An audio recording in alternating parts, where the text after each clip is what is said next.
recording by Apara Music, Nawada.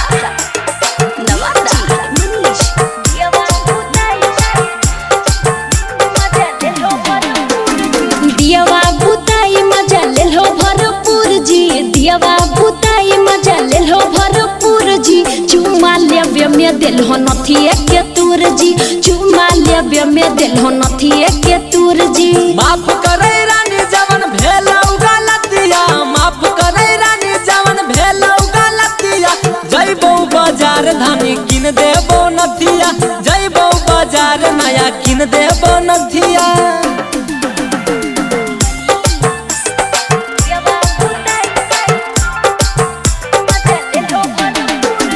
चोली खोले में पिया कर देल हो चूक जी, चोली खोले में पिया कर देल हो चूक जी। माजा मारे में तुर देल हो तू हुक जी, माजा मारे में तुर देल हो तू हुक जी। नया डिजाइन वाला नया नया लुक गे, नया डिजाइन वाला नया नया लुक गे। लाइन देबो धानी तोरा याजे भर रुक गे, लाइन देबो धानी तोरा याजे भर रुक गे।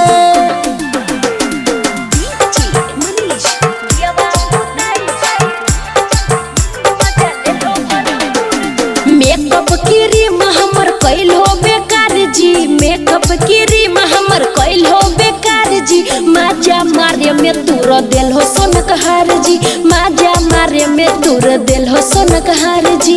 मेकअप क्रीम जवन भेलौ बेकार गे, मेकअप क्रीम जवन भेलौ बेकार गे। संगे संगे ले ले जइबौ सोनामो के हार गे, संगे संगे ले ले जइबौ सोनामो के हार गे।